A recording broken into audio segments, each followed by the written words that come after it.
ಶಿಕಾರಿಪುರ ತಾಲೂಕಿನ ರೈತರ ಜೀವನಾಡಿ ತನ್ನ ಜೀವಕಳೆ ಮರಳಿ ಪಡೆದುಕೊಂಡು ಮೈದುಂಬಿ ಹರಿಯುತ್ತಿರುವ ಅಂಬ್ಲಿಗೋಳ ಹಾಗೂ ಅಂಜನಾಪುರ ಜಲಾಶಯಕ್ಕೆ ಇಂದು ಕುಟುಂಬ ಸಮೇತರಾಗಿ ಭೇಟಿ ಕೊಟ್ಟು ಸಂಸದ ಬಿ.ವೈ. ರಾಘವೇಂದ್ರ ಮತ್ತು ಶಾಸಕ ಬಿ.ವೈ. ವಿಜೇಂದ್ರ ಬಾಗಿನ ಅರ್ಪಣೆ ಮಾಡಿದರು.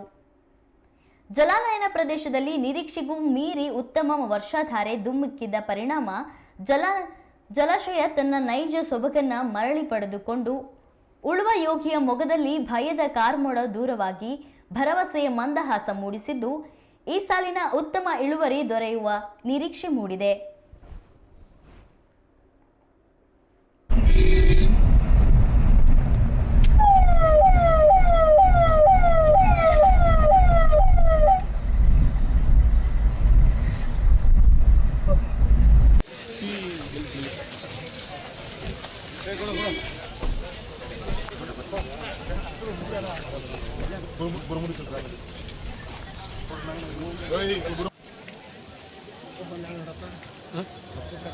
ಮುಂದರ ಮಾತಾಡ್ತೀವಿ.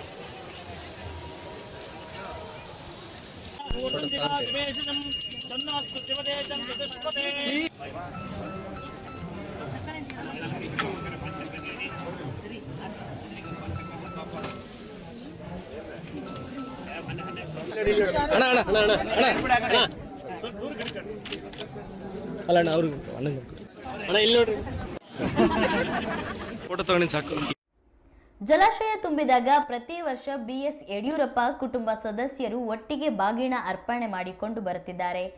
ಬಿ.ಎಸ್.ವೈ. ಸಿಎಂ ಆಗಿದ್ದಾಗಲೂ ಅಂಜನಾಪುರಕ್ಕೆ ಬಂದು ಬಾಗಿನ ಅರ್ಪಣೆ ಮಾಡಿ ಹೋಗುತ್ತಿದ್ದರು. ಸ್ಥಳೀಯ ಬಿಜೆಪಿ ಮುಖಂಡರು ಈ ವೇಳೆ ಉಪಸ್ಥಿತರಿದ್ದರು.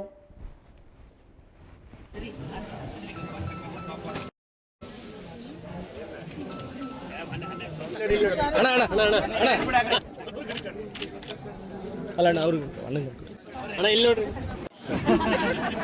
ಫೋಟೋ ತಗೊಂಡು ಸಾಕು. ಇನ್ನೊಂದು ತಗೊಳ್ಳಲಿ, ಇದೊಂದು ಚೆನ್ನಾಗಿ ಬರ್ತವೆ. ತಗೊಂಡಿನಿ. ಇಲ್ಲಿ ಬೆಂಡಿಂಗ್ ಫೋನ್ ಮಾಡಿ ಇನ್ನೊಂದು ಸೆಟ್ ಕೊಡಕ್ಕೆ ಹೇಳು.